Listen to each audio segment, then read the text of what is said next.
This is the Hot 7 Nightly News.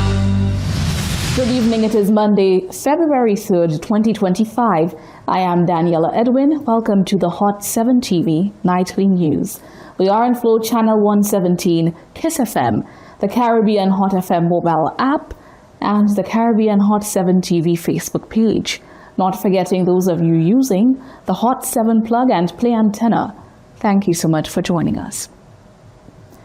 As the United States tightens its immigration policies and imposes new trade tariffs, the Saint Lucian government is assessing the potential impact on the island. Concerns have emerged over reports of mass deportations, while economic uncertainty looms due to increased tariffs on key trading partners. Prime Minister Philip J. Pierce says his government is taking proactive steps, including the creation of a task force to monitor and respond to these developments. Saint Lucia's government is keeping a close watch on the latest U.S. immigration and trade policy shifts as President Donald Trump pushes forward with his promise to deport record numbers of migrants and impose tariffs on key trading partners. President Trump's first week in office saw sweeping immigration measures, including expanded authority to U.S. officials to bypass the courts and fast-track deportations of migrants without legal documentation. Additionally, he has imposed tariffs of 25% on Canada and Mexico and 10% on China, citing a national emergency over drug trafficking and illegal migration. To proactively address the impact of these policy shifts, the Saint Lucian government has formed a task force dedicated to monitoring immigration and trade developments. This was announced by Prime Minister Philip J. Pierre ahead of the cabinet meeting on February 3rd, 2025. The Cabinet of Ministers has formed a task force to deal with the ramifications and the possible implications of a change in both of these policies, namely the imposition of tariffs by the U.S. and the threat of the deportation of non-nationals of the U.S. The task force, as far as tariffs are concerned, is led by the Honorable Emma Hippolyte, is from the Ministry of Commerce, and the task force on immigration, or better yet, possible deportation, is led by the Honorable Jeremiah Norbert. And this shows basically a list circulating on social media has raised concerns, claiming that 202 Saint Lucians are set for deportation. However, Prime Minister Philip J. Pierce stated that his government has not received any formal confirmation of this number. He did, however, confirm that 8 individuals were already on the deportation list prior to Trump's policy changes. As expected, there's a lot of panic with that, and we understand that. But I don't want to speculate. Nor must I spread panic. What I'm saying is that we've got no official notification yet. What we know is there are a few people, I think 8, who are ready for deportation to Saint Lucia long before what's happening now. These people are going to be coming back. As to the rest, we've got no official advice yet from the U.S. government in terms of there is a list, that list is being verified and being looked at.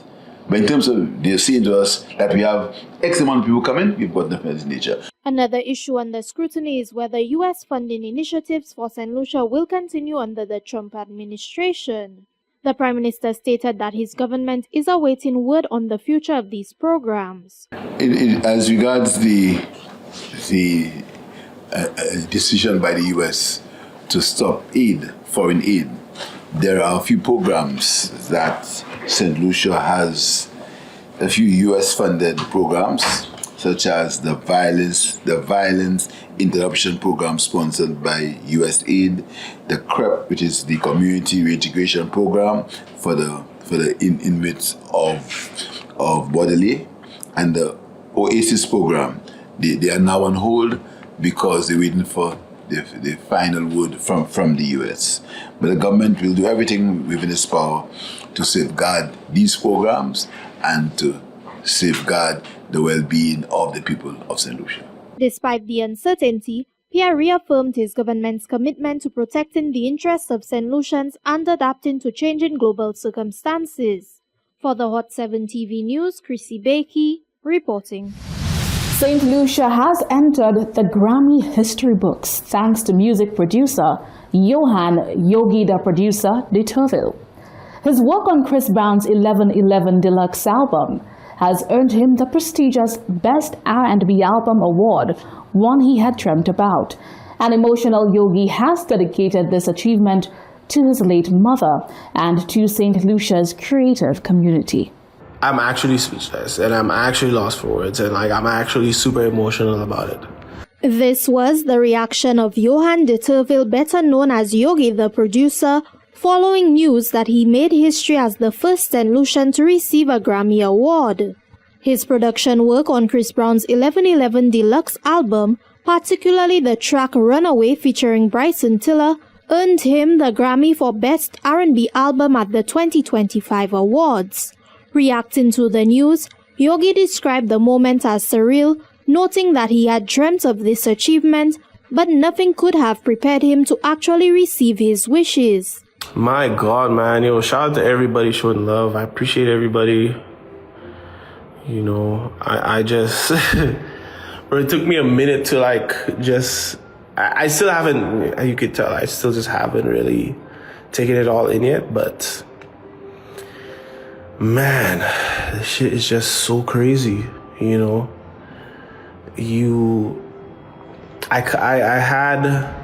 I always knew I wanted to do something amazing. I always knew I wanted to be great. Everybody does, you could dream all you want and you could and that's a big thing. You have to dream. Otherwise, none of this shit is possible. But, I'm lost for words, bro. Yogi's journey to the Grammys began on November 8, 2024, when he received his first nomination for his work on Runaway. Just months later, he has secured one of the music industry's highest honors. This milestone is not just a personal achievement, but also a tribute to his late mother, Petronilla de Turville, a celebrated musician and composer who played a pivotal role in shaping his musical journey. From an early age, de Turville encouraged her son's love for music, ensuring he participated in the church choir and band. Even after her passing, Yogi remains committed to her legacy by sharing knowledge and mentoring upcoming artists, just as she had guided him. It's really for St. Lucia, for my mom.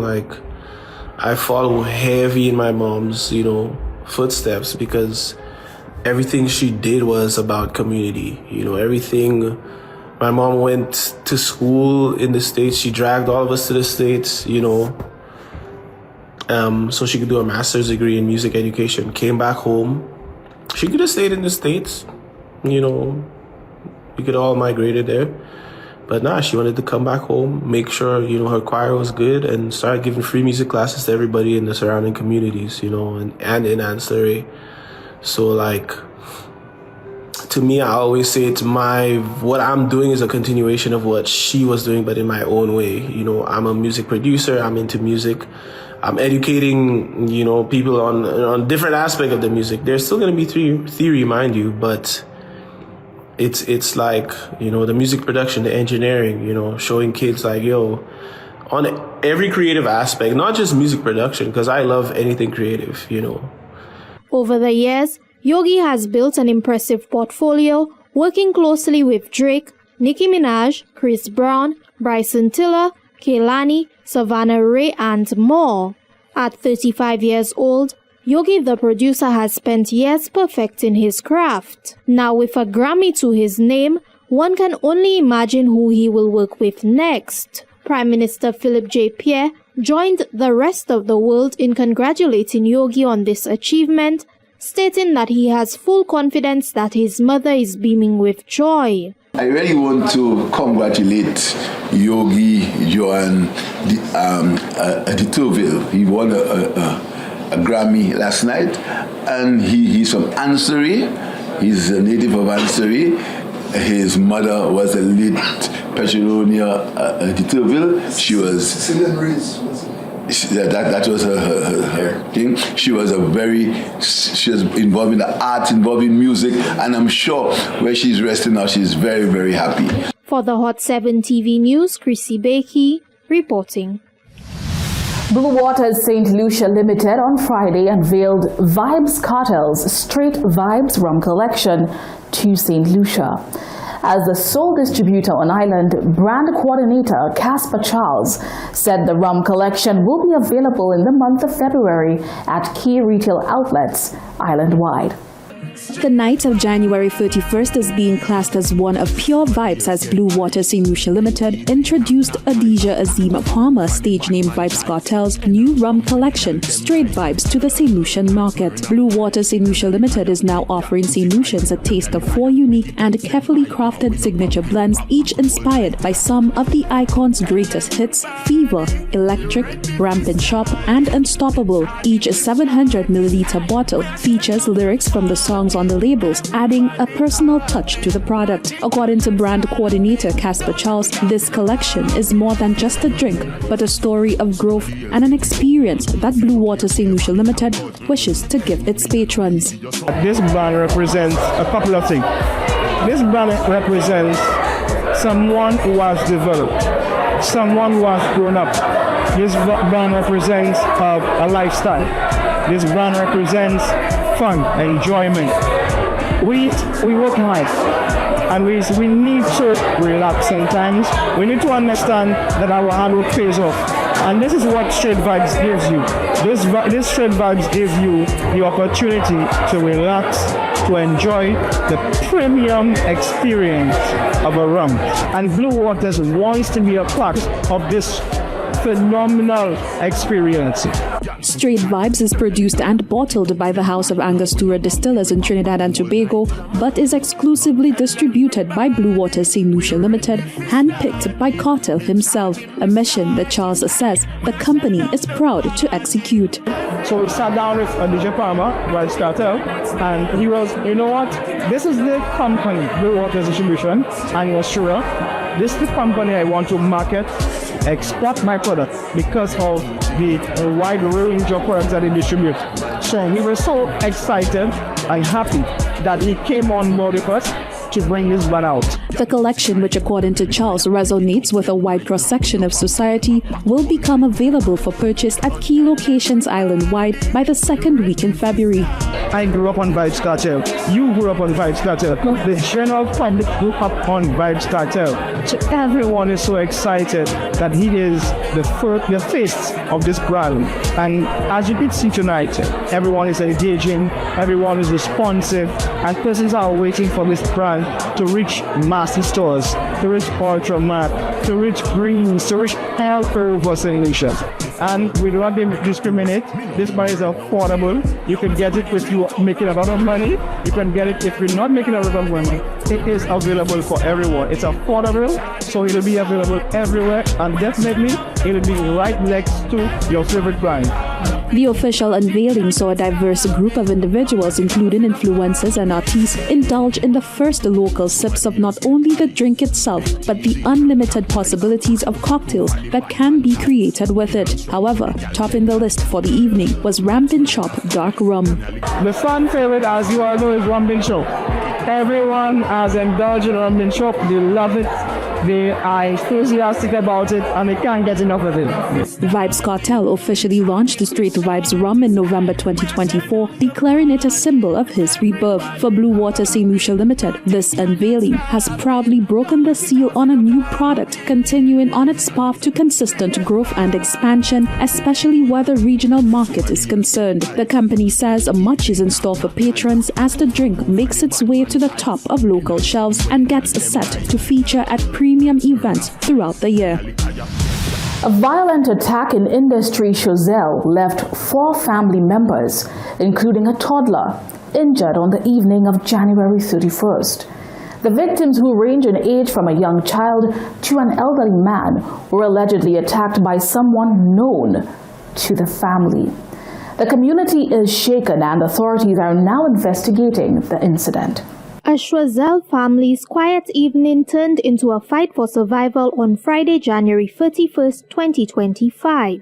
According to reports, an individual allegedly known by the family entered the home sometime after 9 p.m. and repeatedly attacked those inside.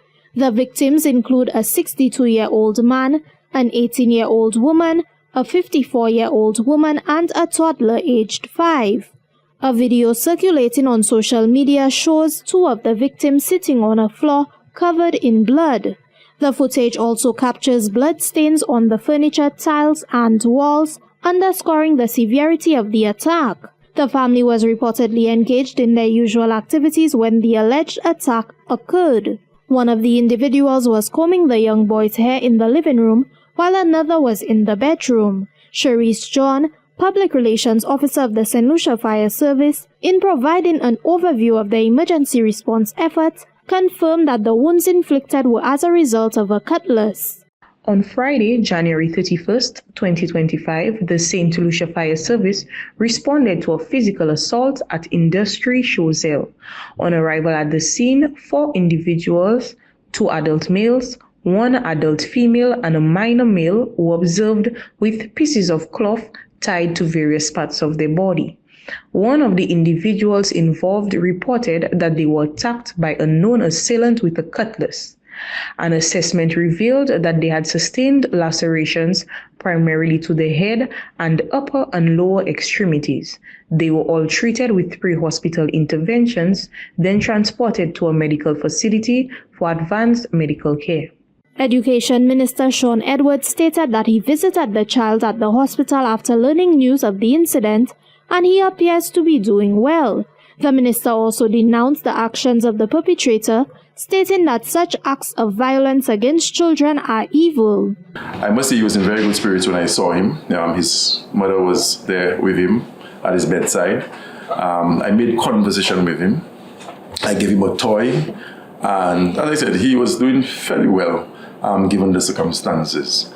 Let me say that this is something that the Ministry of Education emphatically denounces, and we condemn any act of violence in this country, particularly when it is perpetrated against children of that age. And I hope that law enforcement personnel will deal with the culprit and bring him to justice at the soonest. What happened in Choiseul, and particularly to the child, is totally outrageous. It is evil, it is disgraceful, and the Ministry of Education will not stand and remain silent on such an issue. Edward indicated that counseling will be provided to the student, his family, classmates, and anyone else who was affected by this incident. Choiseul Saltipus MP Bradley Felix also condemned the incident. In a Facebook post, he said in part, quote, "Let us all take a moment to pray for the family in Industry Choiseul who were viciously attacked in the sanctity of their home. We pray that their injuries are not life-threatening or crippling, and that their recovery, mind, body, and spirit will be swift. We pray that all those who are in distress find non-violent ways to resolve their conflicts." End quote. Prime Minister Philip J. Pierre also indicated that there is a need for better conflict resolution. And it comes back to our need for conflict resolution, for our need to temper the anger that is being generated in this country, our need for us to temper the anger, for bring down the rhetoric, time for us to speak the truth, time for us to understand that there are things that we have little control over. Generally, this is that anger, that call for anger, and that call to get vexed, and that call to get annoyed, that call to be angry manifests itself in many different ways. That's why we should always try, in the words we say, particularly as leaders, for us to understand that when we say things, our words have implications. Sometimes unforeseen implications. A call for general call for anger a general call for annoyance in the country has some effect on what's happening at our homes. The Royal Saint Lucia Police Force has confirmed that a senior officer apprehended the individual alleged to be responsible and that he is now in police custody. Further details regarding the incident and possible charges are yet to be released. For the Hot 7 TV News, Chrissy Bakey reporting. Still in the first segment of the broadcast, the POV. In light of a recent attack on a family in Choiseul, we asked you, what do you believe would drive someone to commit a crime of passion? Here is your point of view. Reality is nobody can determine how angry a person can become and what drives people. But the reality is if somebody believes that they have been injured, after a protracted time, levels of anger, your anger becomes stroke. People do some horrible stuff. And after a while, after it's done, the person may realize that, okay, I've done something horrible. But there are individuals who are prone to violence. There are individuals who are extremely violent, and so certain simple actions would ignite that type of anger in them, and they would go out and do some horrific things. So I don't think you cannot say, how can somebody do that, because it's an internal struggle within the person, But I think sometimes if we are not in control, if we do not control our anger, we control how we interpret injuries, we can do some horrible acts. I am on record as saying it is not going to get better. It's going to get worse. And I want DBS to rerun the tape, because we are suffering from what you call a spiritual problem. Until we return to the family structure where a man should be married and have a wife and raising children pleasing to the Most High God, it is not going to get better. It is going to get worse. And so this is what I have to say. We have to return to God, to the church, and to our spiritual values if we expect anything to get better in this country. So the situation that took place in Choiseul, and that's happened all over the world, I think that both men and women do not know how to let go and move on. You see, you can only love someone that much more than yourself, that to see yourself committing a crime of passion like what happened in Choiseul. I think that the Bible speaks it very clear, that the lust of the heart is one of the biggest sins. And another aspect that the Bible touches on is that, sex before marriage is one of the greatest influences of crimes when it comes to passion of crimes, because men and women do not know how to let go. And as long as you cannot let go to one person, and anytime you see this person, your mind flashes on, the past. This is one of the sinful natures of man, not having the ability to trust God and to let go. Because God has has actually dropped Israel, but not forgetting about them. That's a whole different thing. But man needs to be able to let go and to move on, because there is always better out there. What's the point of committing a crime when you, as the individual, whether man or woman, can always do better? Trust God. What could cause that kind of crime of passion? Somebody cheating, somebody wasn't getting that emotional support, you know what I'm saying? That romantic, passionate support, in the home. I don't know, people have different requirements when it comes to relationships. So. They say love who you love. To chop a child 5 years and to so much chopping, that's really a wicked man. It could be a wicked man, it not be nothing. It not be tripping, is not to say feeling unpassioned or any other way than just you are just a criminal. People are supposed to stay out of people. You see that man's supposed to go to jail, and then put him out. Just killing him is not gonna solve that problem. It just put him in a way that people understand, well, when you do this thing, so you have to go. Put him in a way, not just kill him not bad, not put him in jail, but in doing certain things, just like what he do there, because he's a criminal man alone that can do that job. It's not to say no man that just in their own mind, or you tell him something and do that crime. He's a man that a criminal mind. Look out for our reporters or head over to our Facebook and Instagram pages at Caribbean Hot 7 TV to share your point of view on trending topics in the news. Coming up next, Julian Alfred does it again, breezing her way to the win at the New Balance Indoor Grand Prix, and a new cemetery site has been identified to address the Shock Cemetery's space issue. All that and much more coming up when we return.